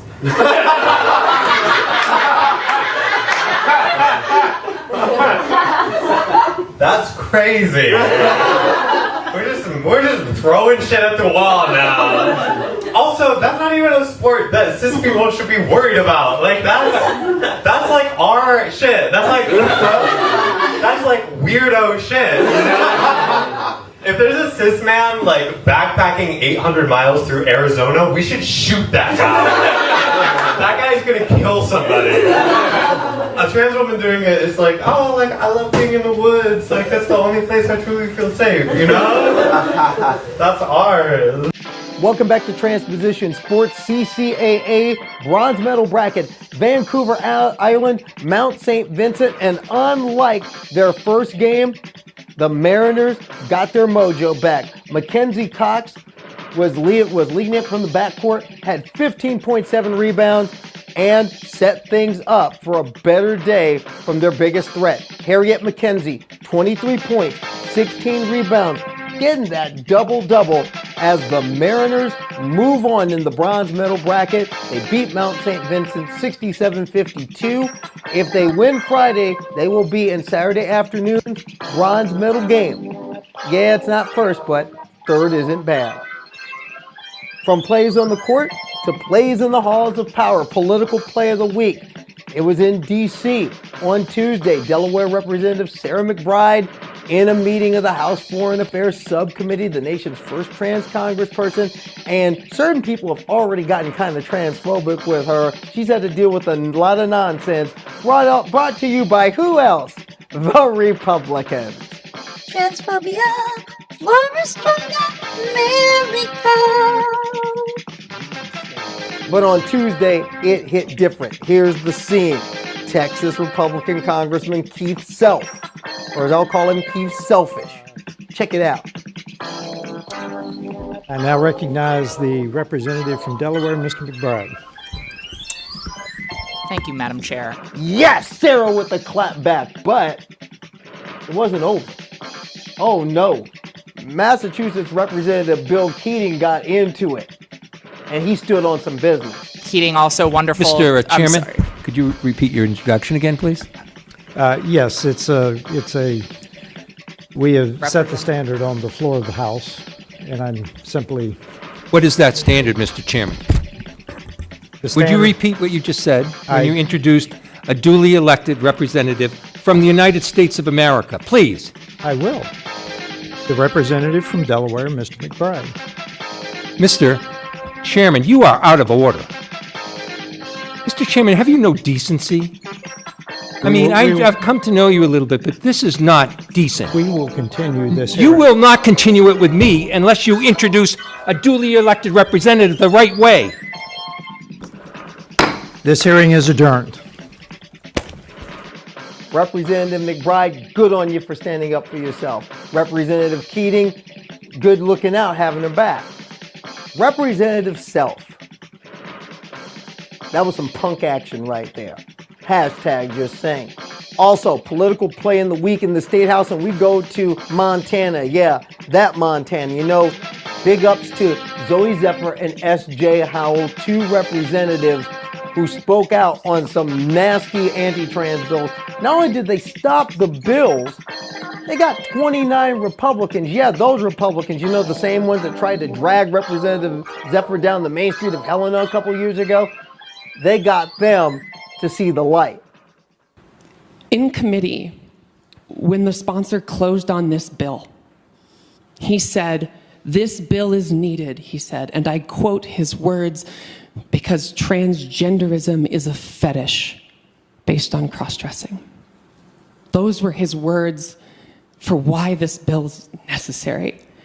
And I'm here to stand before the body and say that my life is not a fetish. My existence is not a fetish. I was proud less than a month ago to have my son up in the gallery here. Many of you on the other side met him. When I go to walk him to school, that is not a lascivious display.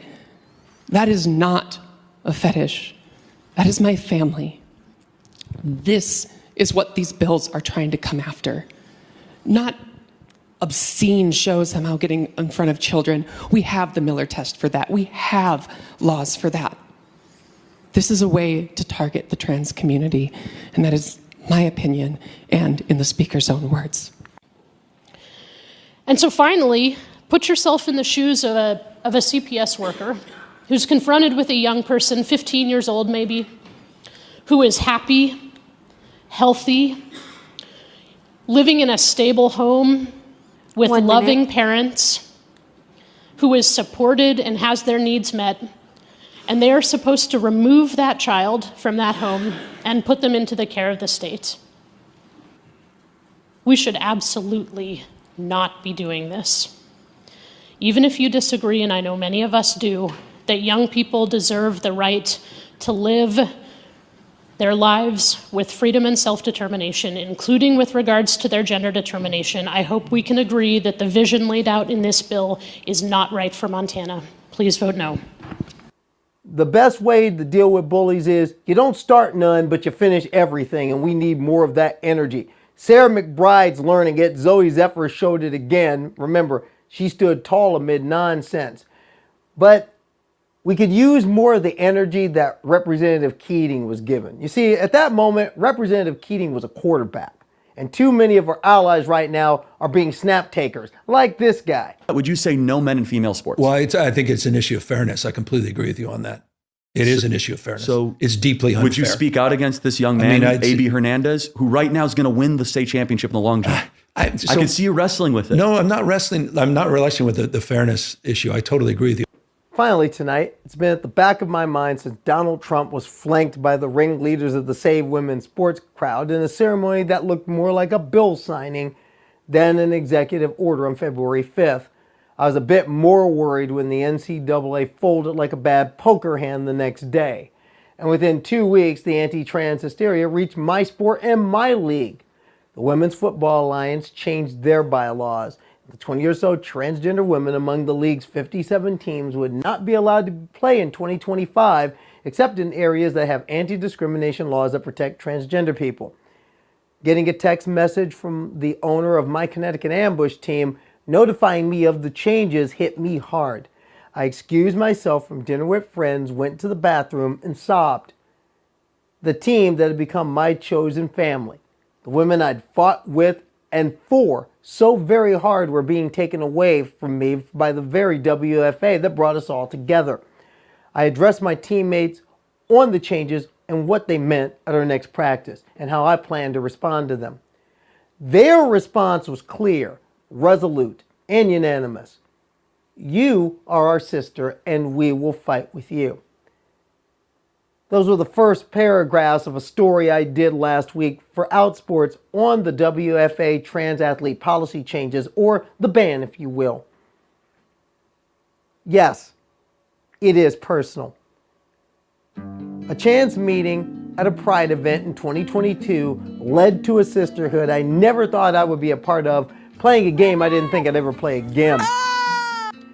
I remember the words of the team administrator of Reapers women's football then, who I'm teammates with now in the Ambush, Sonia Flusky. She said, "We are a women's football team for all women." Now, as a member of the Reapers then and the Ambush now, I've made friends and memories on these fields of friendly strife, and those are priceless to me as a person and as an athlete. They're worth fighting for, and my teammates and fellow players around the league concur. Some of you are going to say, oh, there's Carly being political again. Let's get this clear. Those who seek to deny my rights as an American, my opportunity to play a sport I love, and even my humanity with all this nonsense that you're seeing out of Washington, out of the administration, out of the state houses, they made my life a political issue. It was such an issue to some that they spent hundreds of millions of dollars in this last campaign cycle to dehumanize me and every transgender American.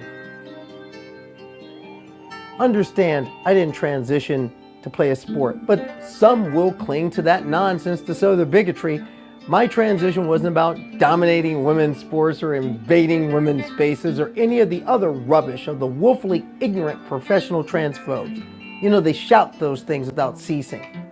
I transitioned for one reason, to live, and to do so fiercely. And for me, that includes playing football. Between those white lines are a place of self-care, healing, and community. And yes, some great competition. I think of friends around the league who won't get a game this year. One of those is Julie Day.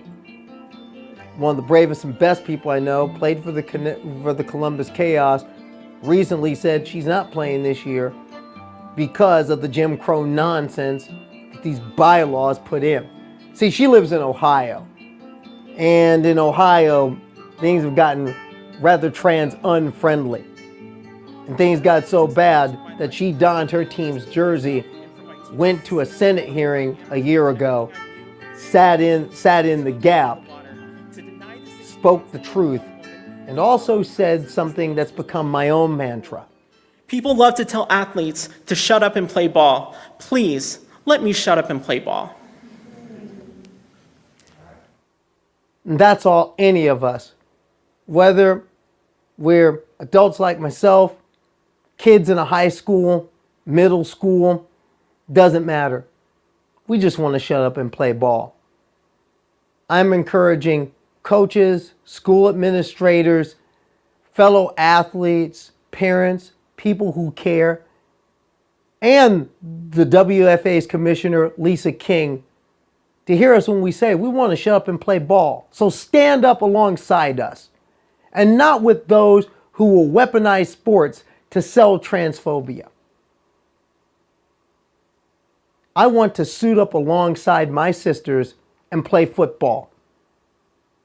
I don't want to be a political football. For Transposition Sports, I'm Carly Chardonnay Webb.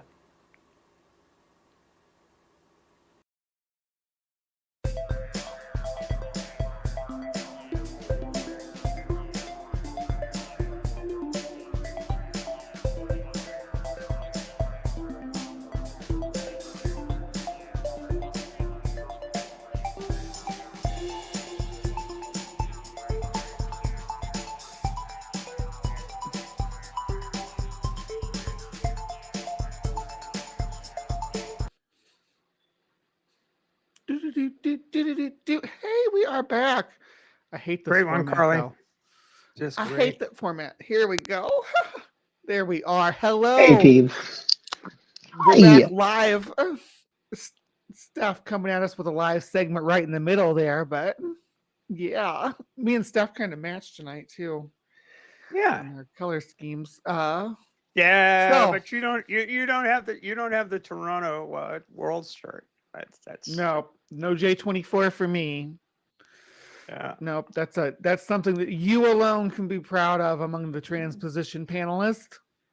Yeah, well, Yeah. what's behind me is not my proudest moment in sailing. I'll tell you that right now. No. I'm Carly. I got your, I want to say I felt it, like what you were dealing with your league and everything, girl. It's everywhere I look every day now. It's just crumbling. It's so sad. What's it going to take before It's we going hit to a take breaking it's point? going to take a sea change. It's going to take a change where people realize that this culture bullshit is bullshit. I mean, I look. I think it was last year that World Sailing decided to exclude trans women from participation at. And it's nuts. And I went through from 2022 to 24. I was dealing with my national governing body, U.S. Sailing, to try to avoid this. But it became clear to me that this isn't based on science. It's based on politics. and it's just too much of a hot potato. And like I was saying in my little segment there, what we need people to do is stand for us, and not we need people who say they're allies to understand the issues and be capable of standing up and saying this is garbage, and not crawling off into a corner and getting ambushed by people who want to make it a cultural issue. We need people to stand up and say, yes, it's a cultural issue, and here's where I stand on that. My stand is for inclusion and acceptance. That's what it's going to take. All right. Pretty much. But here's the thing. Ultimately, it's going to take people who hate fascism more than they hate us. Mm-hmm. That too. Because that's what it comes down to. As far as, and Bree, I appreciate what you had to say. Right now, there's a lot of state influx in our league. As far as the league stand, because the league has not put it. A lot of the things that have been reported because things have just come out. The league hasn't put forth a public statement at this point, but the bylaws are out there. The teams know about them. The players know about them. For myself, I do know that because I live where I live and our games are scheduled there, I can play. Playoffs are going to be a different story. Mm-hmm. And that's going to be the sticking point. The playoffs could be anywhere. Because remember, 57 teams divided into 3 divisions. We're in Division 3, and there are teams that are literally from Maine to Maui in our grouping. So we're going to play. I'm from Maui. I mean, if we have a road game in the playoffs, and if it's in a red state, then certain things need to be done. If I'm going to be playing with my teammates, and I fully intend to do so. And then, of course, if we get a few breaks and win enough games to make it to the championship, which is played at the Tom Benson Hall of Fame Stadium, at the Pro Football Hall of Fame, Canton, Ohio, is where the championship games are. And if my team gets to the championship, you think I'm going to be sitting on the bleachers on the sideline because I can't play on your life. I want to be out there with the 39, with my 39 sisters on the ambush, fighting for a title. But right now we just want to get to April 26th, our season opener. But that's where we are right now, and it's all in a state of flux. And I look at, and there's a number of people who my heart grieves for because they should be playing for their teams, and they either have to play abbreviated schedules or no schedule at all because of where they play and the lack of protections. And I'm so feeling for, and there are some, and I want to address this if I could. I want to address this because I think it's important. We need to talk about it. There are certain people in trans communities, in trans spaces, who are saying we should concede on this issue. Right. Hell to the no. I'm going to tell you why you can't concede these people 1 inch. See, here's the problem. I know I'm not talking about the obvious grifters like Ms. Wu. There are well-meaning people who actually care about trans people who are saying these things. I converse with more than a few who say these things, and while I disagree with them, I realize that their hearts are in a good place. They care about these issues, but the one thing that they miss time and time again is that keeping Carly Webb off a football field is not going to restore some kid's HRT in Texas or Oklahoma. Correct. You can't expect consent. The problem is it's the nature of the opponent. The opponent is not interested in a compromise. The opponent is interested in, what did Tony Knowles say? Eradicate. Eradicate. Michael Knowles. That's the word right there. Yeah, excuse me, Michael Knowles. What did he say? Eradication. They're not in. If you give them one objective, they're going to take the next, and that's part of what they've done. Is that they've made this sports thing a thing. to all the, and perfect example is what happened in Ohio. They tied a sports ban to an affirming healthcare ban. They ended up getting them both. So do not try and sell me on conceding anything. I'm not going to concede these people one damn inch. Part of the reason I want to do what I do and play is I want to show some kid in some high school that, hey, you have a place in sports for you. There's a place in life for you. And I'm going to fight for that kid. Like that young kid in Maine who's catching hell just because they're a trans pretty good. Fight for out in Oregon. I'm going to fight for Veronica Garcia in Washington and every trans kid who's going to be hitting a track or a field this coming spring for their school.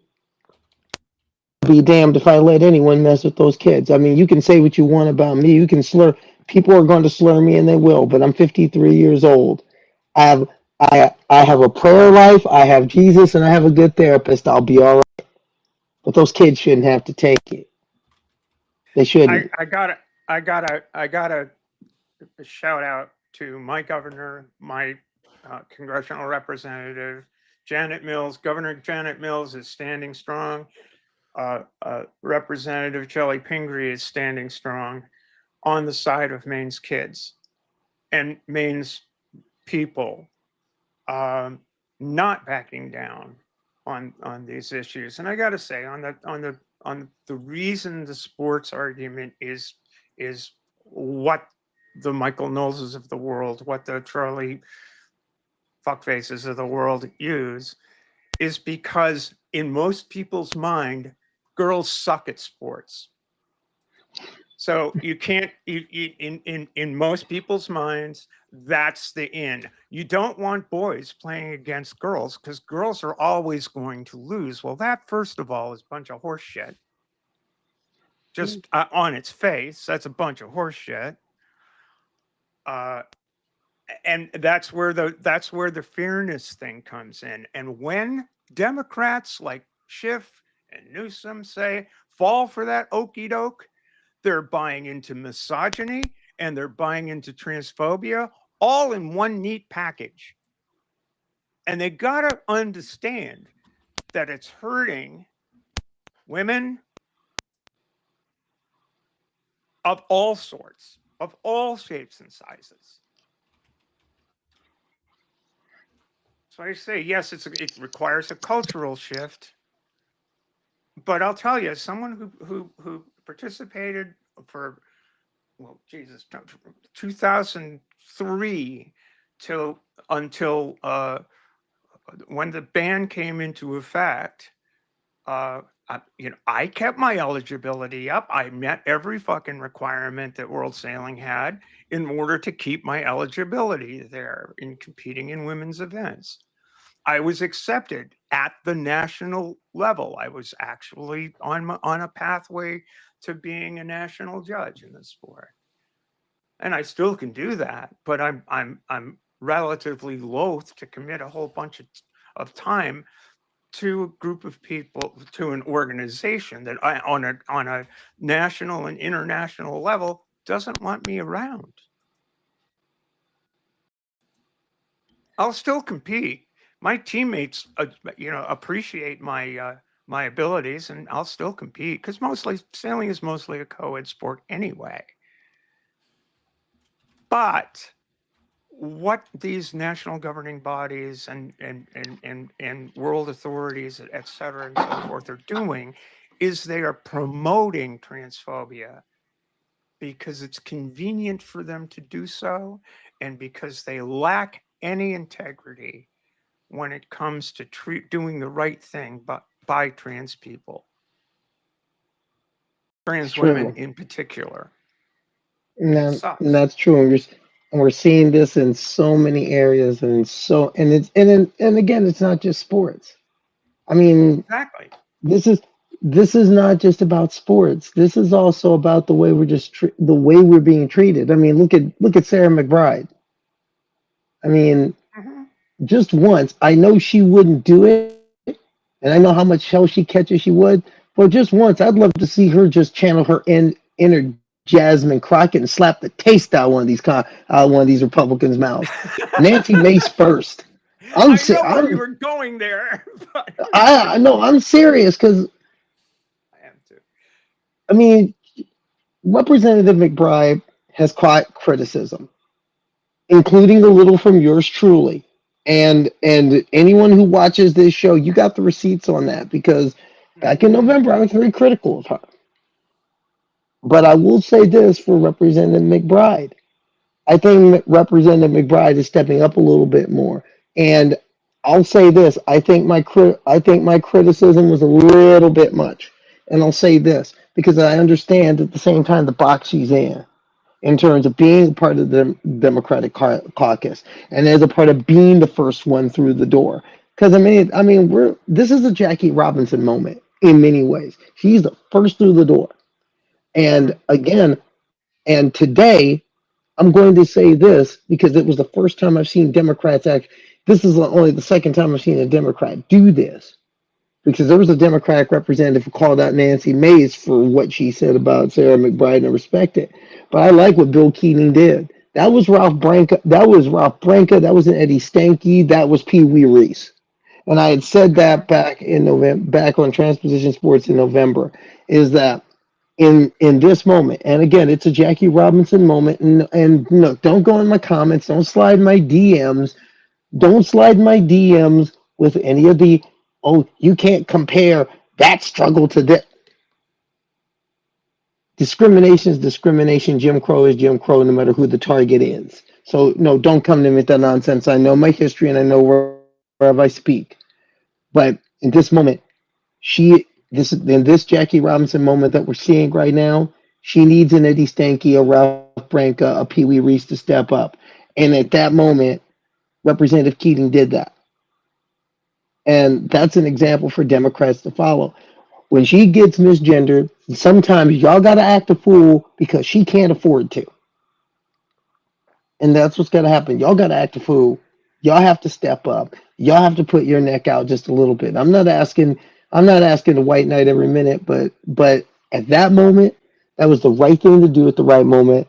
I give Representative Keating a lot of credit for it, but that's what we need, the energy we need, especially from, if you're calling me my ally, you got to be ready to stick your neck out. Or you're not my, and in fact, I don't need allies. I want comrades. I want somebody who will stand shoulder to shoulder with me, knowing what could happen, but say, I'm going to be there anyway. And it's not hard. I know 39 examples of it. They wear this jersey. And I'm proud to go into the fight with them. And on April 26th, I will do so.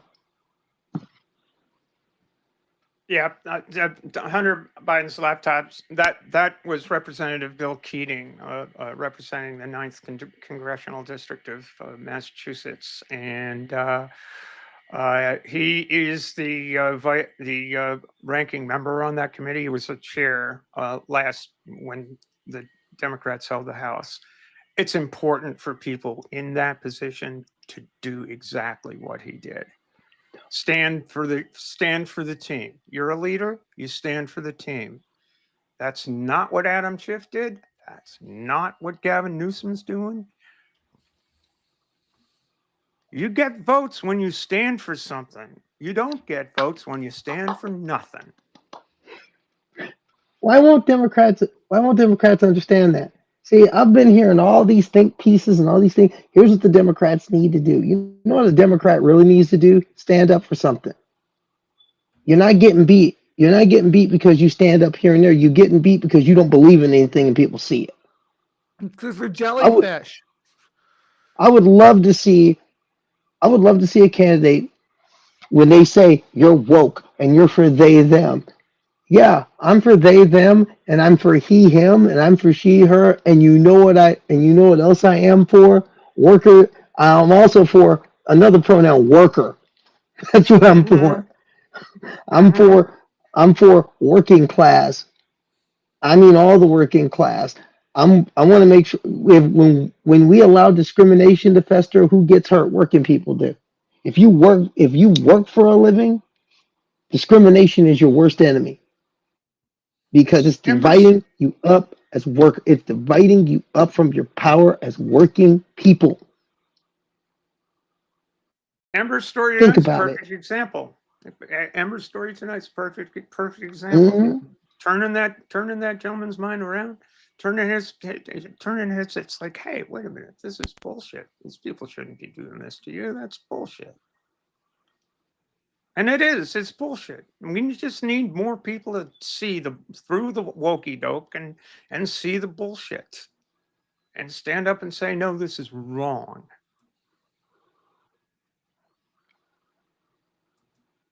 Yeah, I've seen plenty of people in, throughout my early transition and stuff, that it took a lot. And I had the people that were standing for me were conservative old white men, frequently. Very, very strange. And it's funny how the culture has shifted, because all of a sudden it's become cool to be a douchebag towards trans people. They've made it cool.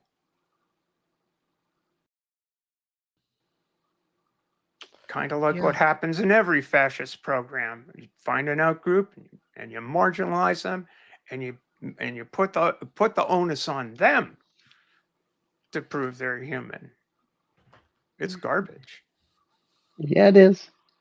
Yeah, it is. But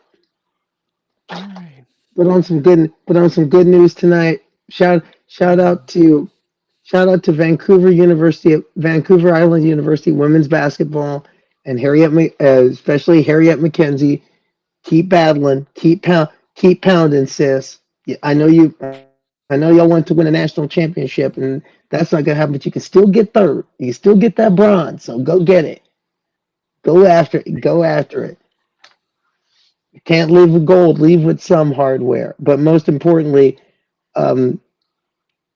just for the season they went through, they've earned the right to go through all the flack that team went through. And unlike a lot of teams like San Jose State volleyball and Penn swimming, who had people who decided, let's drop dime on a trans person, or let's drop dime on a teammate who is being alleged to be trans when we don't know and it ain't your business. To drop dime on the team like that in the exact opposite was what VIU did. They said, "Oh, you're going to rough up our teammate because she's trans? We're not buying it. First, we're going to forfeit to prove a point. And oh, we got to meet you on the conference final. We're kicking your ass." And they did that. Hey, before we leave tonight, I just want to give a quick shout out to all of our friends over on the Transatlantic Call-In program who really support us. All of our friends over on the line, all of the lines folks really have been most generous with their support, mentioning our channel and stuff, and we really appreciate everything they've done with us and for us. We've had Ben on here, we've had Lux on here, we've had Arden's been on. Arden's been on here, and we really appreciate the support of a much bigger channel than we are, and we hope to grow, and we're growing with your help, and we hope you continue to support us, and so that we can keep doing this. Every week we're hitting a new milestone, y'all. We really appreciate it. We really do.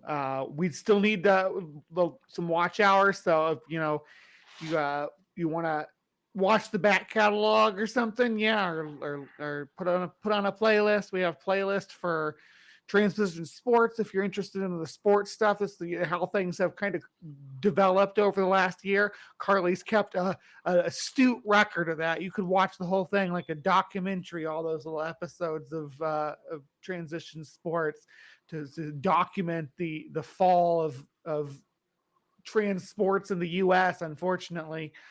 Well, by the way, that's something we got coming. I'll tell you right now, we got something coming next week. That's kind of that. We're gonna dig in the archives, because next week, in fact, next Saturday, is the 3rd anniversary of Leah Thomas's national championship. Yeah, we're excited to see what we have coming up in the future too. And And on March 30th, unfortunately, and on March 30th, unfortunately, is also the 5th anniversary of the first piece of anti-trans legislation that started this ridiculous wave. And it was two passed on the same day in Idaho during what else happened 5 years ago this month.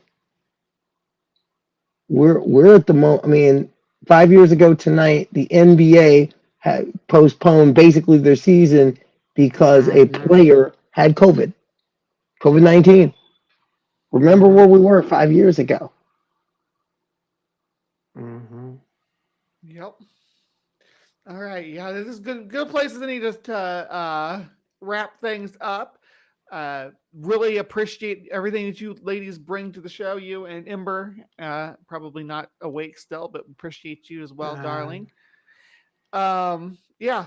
Thank you so much for joining us. We will be back next week. It's got Carly's sneak peek. We'll see what the news brings for me and Steph, though. So, yeah, keep your finger on the pulse. If you have something you want to share with us, we have a Discord server. Go ahead and drop it in either if it's good news, bad news, some other news. We have it all. Drop it in there, and we may cover it on the show. Yeah, but yeah, please just be kind. That's my catchphrase. Just be kind. Be very kind. All right. Steph, you want to do the thing? I guess I gotta hit the button. Good night, everybody. I gotta get my mouse working right. Bye. Good night, everyone.